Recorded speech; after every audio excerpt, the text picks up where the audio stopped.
சதுரகிரி சுந்தர Mahalingam YouTube சேனலில் இப்போ என்ன பதிவு பார்க்குறோம் பார்த்தீங்கன்னா, தும்பட்டிக்காய். அதாவது இது வந்து ஒவ்வொரு ஊர்லேயும் ஒவ்வொரு பேரில் சொல்லுவாங்க.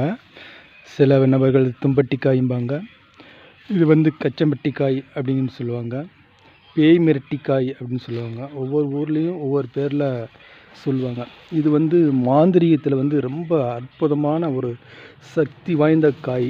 அதுபோல் மாந்திரீகமாக இருக்கட்டும் அல்லது தாந்திரிகமாக இருக்கட்டும், ரொம்ப ஒரு சக்தி வாய்ந்த காய்கள். இந்த காய் பார்த்திங்கன்னா இன்னும் அது இப்போ இது வந்து சின்னது தான், இன்னும் பந்து வடிவத்தில் பெருசாக வரும். இவ்வளோ பெருசு பந்து சைஸில், அதாவது நம்ம சின்ன குழந்தைங்க பந்து விளாட்றாங்கள அந்த சைஸில் வரும்.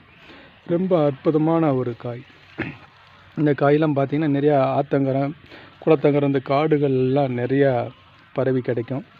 இந்த மாதிரி காய்கள்லாம் பார்த்திங்கன்னா இது தாந்திரிக முறையில் ரொம்ப சக்தி வாய்ந்தது, ரொம்ப சிறப்பாக இருக்கும். அதாவது ஒரு வீட்டில் துஷ்ட சக்தி இருக்குது, பில்லி சூனியம் இருக்குது, இந்த மாதிரி ஒரு வீட்டில் ரொம்ப பண கஷ்டம், அதாவது கண் திருஷ்டி இருக்குது, இந்த மாதிரி இதுலக்கெல்லாம் தாந்திரிக முறையில் ரொம்ப அற்புதமாக, இது ரொம்ப சிம்பிளான ஒரு விஷயத்தில் சீக்கிரமாக நம்ம அந்த வீட்டில் நல்ல ரிசல்ட் கிடைக்கும். இதை எப்படி பயன்படுத்துன்னு கேட்டிங்கன்னா, இந்த தும்பட்டிக்காயை எடுத்து ஒரு காய் எடுத்து அதை இரவில் 2ஆக பிளந்து நம்ம தண்ணியில் ஊற வச்சிடணும். ஊற வச்சுட்டு அது காலையில் சாணியில் கரைச்சி நம்ம வாச தொளிக்கிறாங்களா, இதுபோல் ஒரு வாரம் தொளித்து வந்தால் அந்த வீட்டில் துஷ்ட சக்தி, பேய், பில்லி சூனியம் இருந்தாலும் அது தாந்திரிக முறையில் சரியாயிடும். அவ்வளோ அற்புதமான விஷயம். அதுபோல் இந்த பில்லி சூனியம் பாதிக்கப்பட்ட நபர்கள் அவங்க மேலே இதை தேய்ச்சி குளித்து வந்தால், குளியல் செய்தாலே இந்த அந்த பில்லி சூனியம் நிவர்த்தி ஆகிரும்.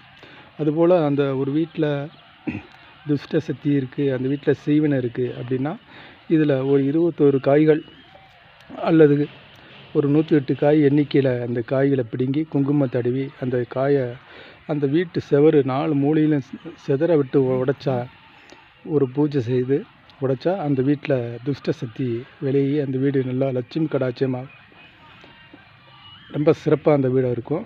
ரொம்ப அற்புதமான விஷயம். இதில் நிறையா இந்த காய்கள் பற்றி சொல்லிக்கிட்டே போகலாம், கணக்கே இல்லை. அவ்வளோ மாந்திரிகமாக இருக்கட்டும், தாந்திரிகமாக இருக்கட்டும், ரொம்ப ஒரு சக்தி வாய்ந்த காய். அதுபோல் அந்த காய்கள் வந்து எங்கே கிடைச்சாலும் இந்த மாதிரி விஷயத்தை நீங்கள் பயன்படுத்துங்க. ரொம்ப சிறப்பு. நிறையா நபர்கள் இது செய்து நிறையா பலனை அடைஞ்சிருக்கிறாங்க. அதனால் தெரியாத நபர்கள் கொண்டு போய் எங்கிட்டாவது யார்கிட்டாவது போய் ஏமாந்து அந்த மாதிரி பணத்தை கொடுத்து ஏமாற வேண்டாம். இது தாந்திரிக முறையில் ரொம்ப சிறப்பாக வேலை செய்யும்.